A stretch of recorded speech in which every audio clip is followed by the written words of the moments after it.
Hey everybody, it's Ryan from Ryviews.com.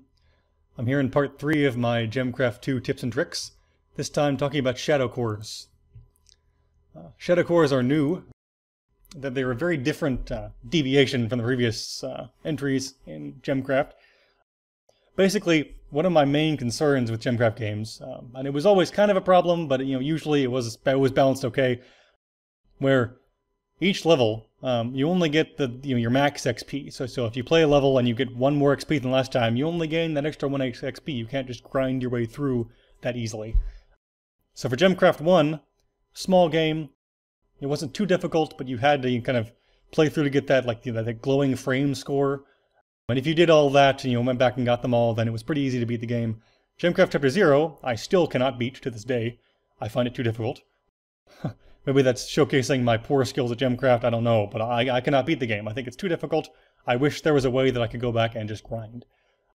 Labyrinth was different. Labyrinth had a few broken skills, particularly the multiple damage and the chain hit gems.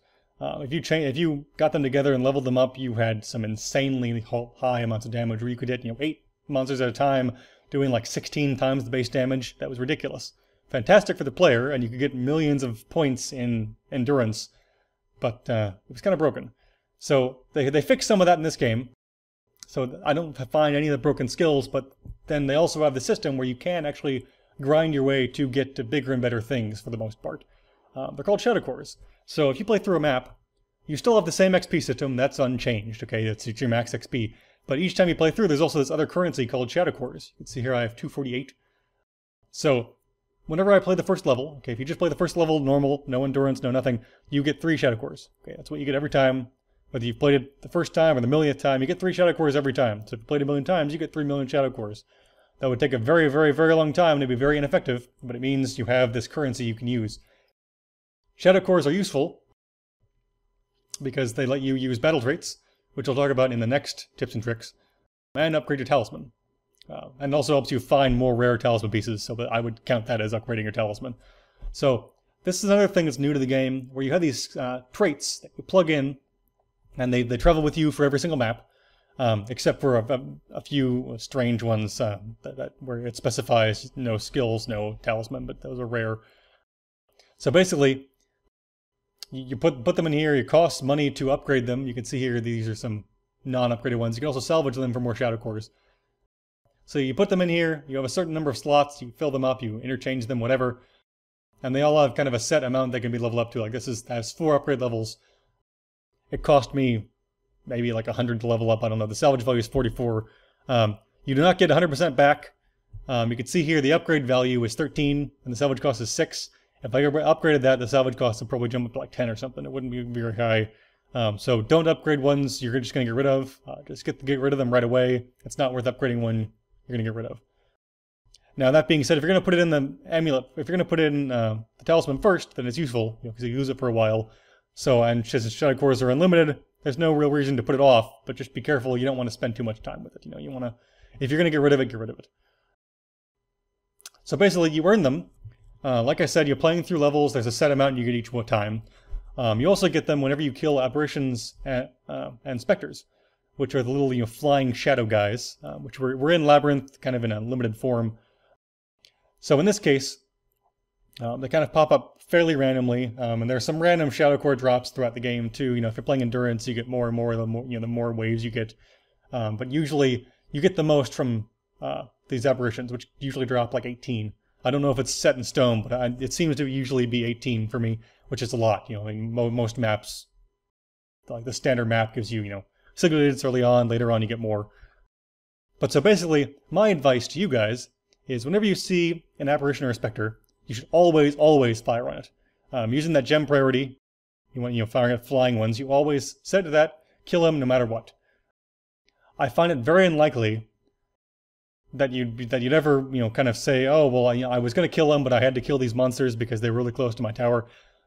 I understand that, but because it drops 18 shadow cores, that's a lot of just free money, okay? It's shadow cores. They don't go away until you spend them. There's no max or min. I mean, if they drop them, you get them. Whether you lose or whether you win, you get the shadow cores all the time.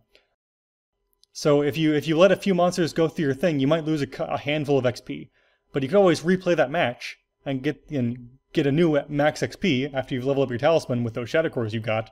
So I don't see a situation where you should not try to kill the apparition always. In my opinion, that should always be your highest priority, to kill the apparition or specter. The specter especially, that's the one that steals your gem. It's the purple apparition. Always kill that guy fast. They're vulnerable to freeze and curse. And so they're also vulnerable to bolt and beam, so make sure, do whatever you can, set target priority, click on them to shoot them, whatever. Make sure they die, okay? You want to kill them, get their shadow cores. Now that's one thing I forgot in the battle advice, by the way. If you click on one monster, and I'll show you here really fast in a map, click on one monster, this little eye appears above and it shows you his stats. And it also means regardless of what the gem priority is, your gems will fire on that monster, okay? You click on the monster, that makes him the target priority, okay? No matter what, see I have nearest to the gem, okay, or nearest to the tower plugged in. Whenever they can see this guy, okay, that's a bad example.